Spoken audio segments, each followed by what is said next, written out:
Hey, welcome back to Dear Aunt Susan Advice for Being Human. I'm your host, Aunt Susan Patang. I come from the Quiet Zone Coaching. I'm a life coach, and I help my clients overcome stress, anxiety, and frustration by giving them the tools and the confidence that they need to wake up happy in the morning. And what I do in this show, in case you don't know what it's about, is I answer your questions so that you can get some tools to wake up happy in the morning. So in every episode, I'm going to give you some takeaways that you can use to deal with the BS in life. That BS might be part of being human, but that doesn't mean we have to suffer. So send your questions to, write this down, Susan, A-T, the Quiet Zone at gmail.com. So let's get started right away. Let me find my first question.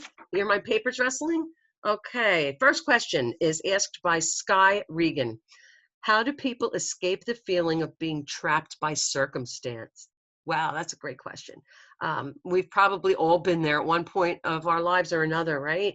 The answer, the simple answer, I should say, is by being grateful. Find small things in your day to be grateful for, to be amazed by, to find wonder in, to be positive about. If you heard my pilot episode, you probably heard me rant and rave about gratitude in it, and that is something that's really super important. When you think about it, all those big, huge honking things that we're grateful for, of course, we're grateful for our partner and our kids and our car and our job and all those big things and our house. What about the minutia of daily life? Are you grateful because you made it through a green traffic light? Do you find wonder and awe and amazement in your computer and your cell phone or your car when you drive in it? Think about that. That's a box hurtling down the road at 55 miles an hour or faster if you're me. Those are things that are like super cool. Be appreciative of them. Be grateful for the small events that happen every day. Did you make it through the line in the deli in like 5 minutes flat? Oh my God, amazing. Those things don't happen every day. Give yourself a round of applause for noticing that. And the other thing that you can do is when there is a circumstance that you feel trapped in, find something positive about it. Do a deep dive if you have to, because there's always something. It might just be that this circumstance or situation is teaching you patience, is teaching you creative problem solving, how to get out of it in a creative way. Could be teaching you how strong you really are, but there's always something in every situation. Look for it. When we change our attitude from feeling like we lack something or we want something and change it to one of being thankful for what we already have, not only does our attitude change and we feel better, but other people are going to react to us differently and in a more positive way. I guarantee it. Try it and see what happens. Next question. We're going to hit this number 2. Here it is. Okay, somebody wants to know what I think the definition of privilege is. There is no asker here. They want it to be anonymous. To me, privilege is receiving something that you didn't work for. Maybe that's not a good dictionary definition, but in practice, it feels right. So if you get handed opportunities you didn't earn because of your own hard work or because you placed yourself in the right place at the right time, then you are quote unquote privileged, in my humble opinion. And you don't have to be rich to be privileged either. But make sure when you function in life, keep your eyes on your own paper. Somebody who's asking me what privilege looks like seems to be looking at somebody else's life and comparing their life to their own. Okay. So don't think about what other people have. Keep your eyes on your own paper. Do you have what you need? It doesn't matter if they're privileged or they get something that they don't deserve. You are getting what you need. And if you are, it doesn't matter. You're good. You're golden. Okay. And also do the best that you can at any given moment. Put your best effort in, and that's all you need to do. You don't have to be perfect. You don't have to be good as Joe next door. You don't have to have all the toys that Karen has. Get satisfied with what you have, and that's going to be a theme in this episode. I think I see it coming. And you don't have to be perfect at everything. There's a difference between doing your best and feeling like you have to be perfect. So keep listening. We're going to talk a little more about this in a minute. Question number 3.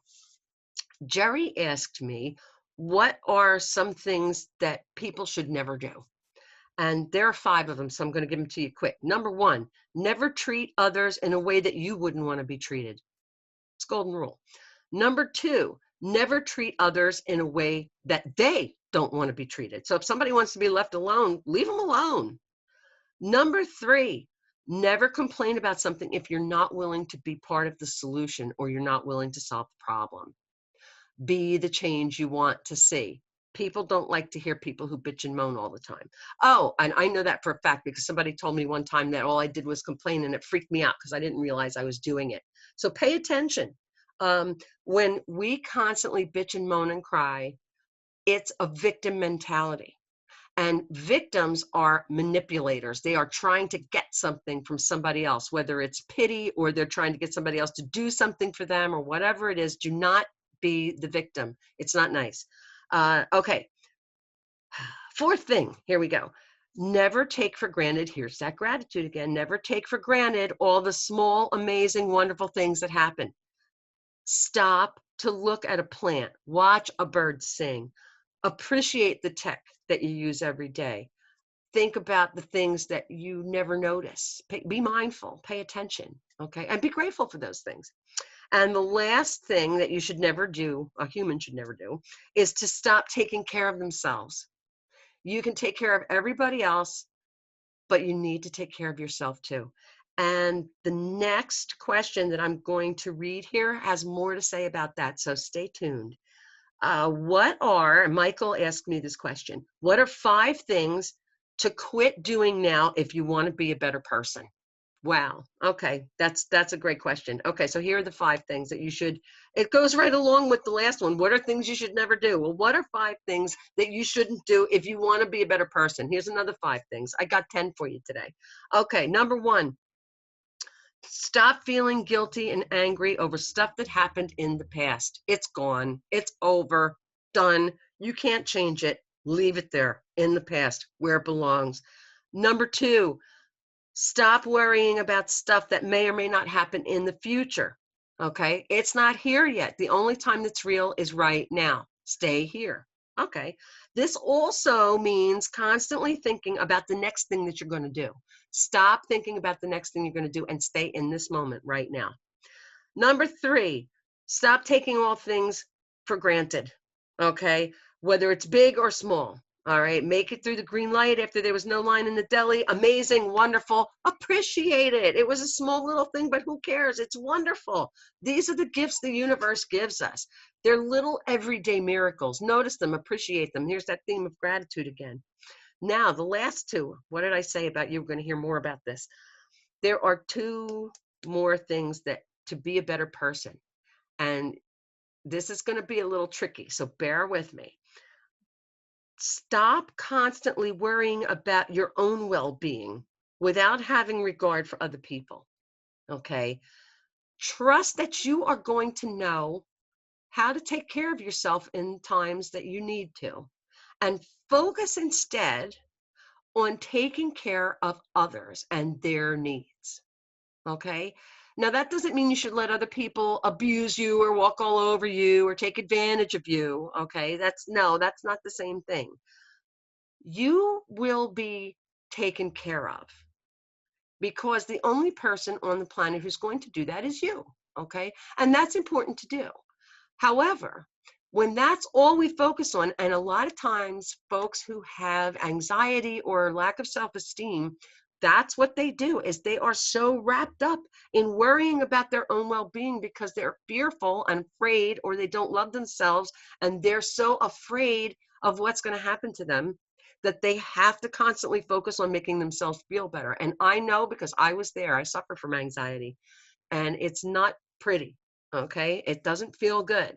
So it does feel good to take care of other people. And I don't mean taking other people in a slit your gut open, crazy, creepy way. I mean taking care of others, like holding a door open for somebody, or smiling at a stranger, or hey, let me help you carry that, or hey, you need some help with that report, let me help you with that. Okay. Thinking about what somebody else needs. Like, I'm going to the deli. Does anybody want something? Okay, these are all just little everyday things that you can do. Think about what other people might need or want or what might be good for them because you know you're going to take care of yourself. And that's the last thing.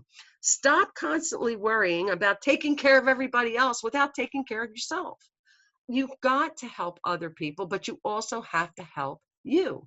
It feels really, really good. There is no such thing as altruism. It feels really, really good to help other people. And you are also making them feel good too, but you can't pour water from an empty jug. You have to fill your jug up again.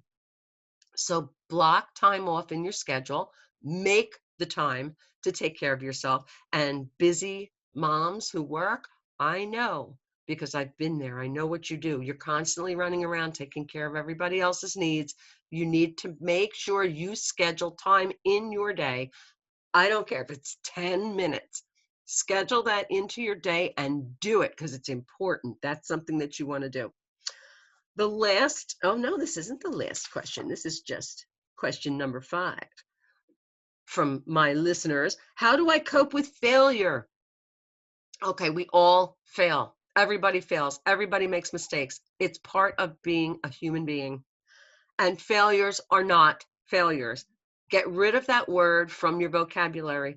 It's not a nice word. Let's throw it out and replace it with opportunity. A failure is an opportunity for learning. Every time you fail, you learn a lesson. And you say to yourself things like, guess I won't do that again. This is how we learn. Okay. We learned how to walk that way, to ride a bike that way, and do anything else that way. We have to fail first before we can become successful at something. Practice makes perfect, right? You have to practice. So as long as you're making your best effort, these occurrences are not failures. They're just part of learning how to be a human being.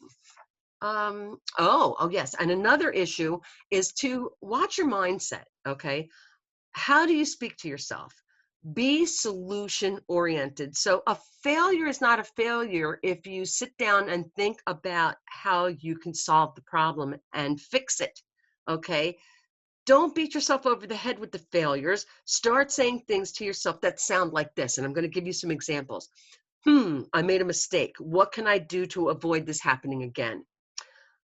The next is, what lesson can I learn from this? Or you can say, well, that didn't work out the way I thought it would. Let me see if I can fix it. Okay. Those are better ways to talk to yourself after you make a mistake and have an opportunity to learn something. We're not going to talk about failure anymore. Okay. Next question. Have you learned to be thankful for both the blessings and the suffering in your life? That was asked by Michael Marr. Wow, Michael, that's a great question. Yes. Of course, we're going to be thankful for our blessings. We were talking about gratitude. That's easy. Okay. It's easy to be grateful for all the wonderful things that happen. That's why I don't understand why people don't do it. Start doing it and notice how much better you feel. But now what do you do when you're suffering or the moment sucks or something bad happens? First of all, if we didn't have the negative things in our lives, we wouldn't know how to appreciate the good things. Right? You need a counterpoint. You need something to compare the good things to in order to appreciate the goodness of them. That being said, things that we consider negative or things that cause us quote unquote suffering are only making us suffer if we let them. It has to do with your mindset and how you look at it. We've been talking about having a positive and grateful mindset during this episode, right? So if we can reframe things that we considered negative or something that makes us suffer and look at them through different lenses, we'll see that something positive always comes out of them, even if it's only that we were tough enough to survive. So what I encourage my clients to do when I'm coaching them is when something bad happens or they're in a bad situation or when they're experiencing even negative emotions, I give them a list of questions called the power questions. And they are really useful tools to get you through bad moments. Yes, that was my phone. I'm sorry, I didn't turn it off. That was very unprofessional of me, wasn't it? So when something bad happens, here they are. I'm going to throw them at you. How important is this really? Are you giving importance to something that's really not important? Is it going to change the weather in Jupiter? Are you going to remember it in 5 years? So chances are the answer is no, it's not important. Let it go. Number two, what is something positive and constructive that I can do about this? Be solution oriented. What were we talking about? Being the solution that we want to see. Number three, identify and label the emotions you're feeling. So I'm feeling angry because, I'm feeling discouraged because, I'm feeling irritated because. What is it? What is the emotion? Identify it, label it, shrink it down from a big, huge honking cloud into a label. Okay. Then tell yourself, okay, so this is what it's like to experience anger or irritation or discouragement. It's part of being a human being. Don't push those emotions away. They're just going to come back and bite you later harder. So let yourself experience them, but don't let them drive. Strap them in the back seat. Say, I see you there. I know you're there. You can be here, but I have to drive because I got stuff to do. Okay. Let them ride along. And if you have to pick them apart later, you can. And we'll talk about that in another episode, how to deal with those. But just don't view negative emotions as a bad thing. View them as part of life. Next power question. 1, 2, 3, 4. Number 4. What would the person I want to be do about this? Have you sat down and created an avatar for yourself of who you want to be? Who do you want to be? Do you want to be somebody who's strong and tough and able to get through the frustrations of daily life? Or do you want to be the person who collapses under pressure? Who do you want to be? Create that avatar for yourself that's based on your value system. And we're going to talk about values in another episode too. Um, and then ask yourself, how do I want to feel at the end of the day? Do I want to be proud of myself that I behaved in a way that I can be proud of? Or do I want to feel guilty because I didn't follow my avatar and do what I wanted to do?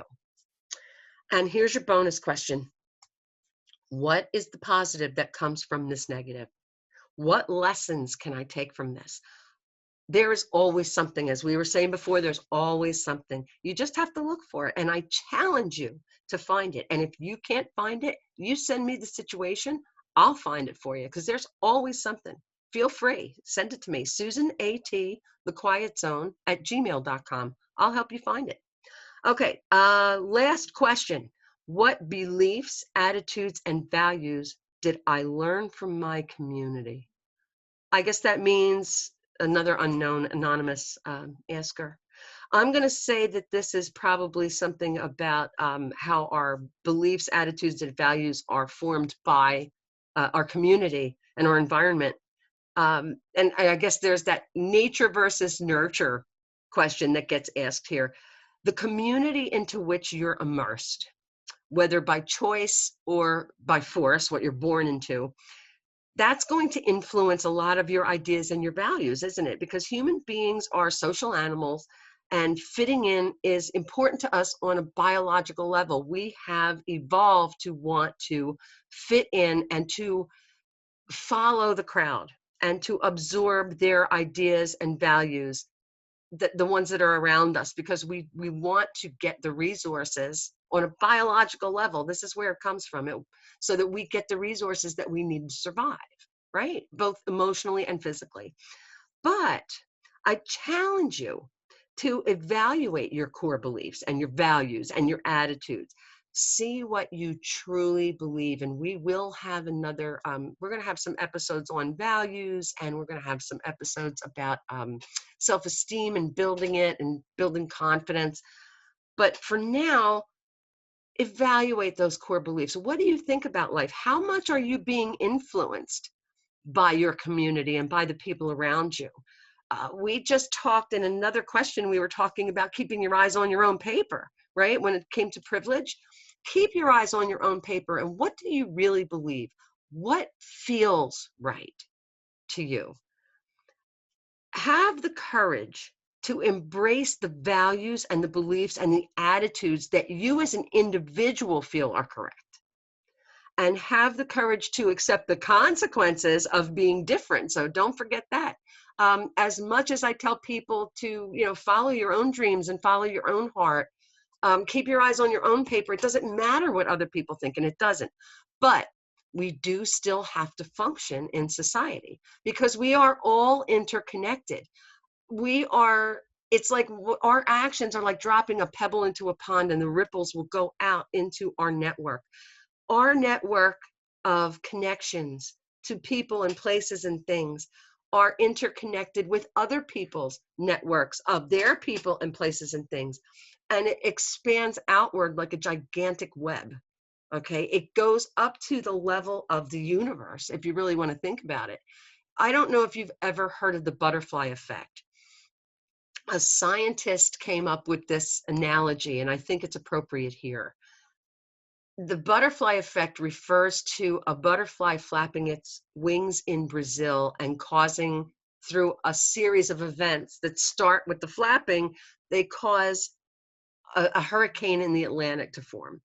So this one step after the other occurrence is the butterfly effect. And that's what happens, like dropping that pebble into the pond. So when you interact in your network, you do send ripples out through your network. So because we do want to care for other people and we do want to give them what they need, yes, you can have your own identity and your own sense of self, but it is the kind and compassionate thing to do as a member of the human race and as a member of the universe, is to not send too many ripples that are negative out into the world. So have the courage to accept the consequences of being different, because there will be consequences. As this is something else that I tell my clients too, is you can do anything in the world that you want, anything, as long as you don't hurt yourself, you don't hurt somebody else, and you're willing to accept the consequences of those actions. And sometimes the definition of hurting ourselves and hurting someone else are deeper than we think because of that interconnected ripple effect. So have the self-esteem to know what the right things are for you to do. Don't compromise your values, and keep your eyes on your own paper and do what feels right for you, as long as you're not hurting yourself, somebody else, and you're willing to accept the consequences. So I hope you've enjoyed this episode of Aunt Susan's questions. Dear Aunt Susan, please come back next week. I release each episode on Friday, and you know that this would not be a really great podcast if I did not have a word from our sponsor. The sponsor, of course, is The Quiet Zone Coaching, and I help my clients overcome stress, anxiety, and frustration by giving them the tools and the confidence that they need to wake up happy in the morning. If that's something that you would like to learn more about, go to www.thequietzonecoaching.com so that you can learn how you can also wake up happy in the morning. Talk to you on Friday. Have a great, awesome, amazing week.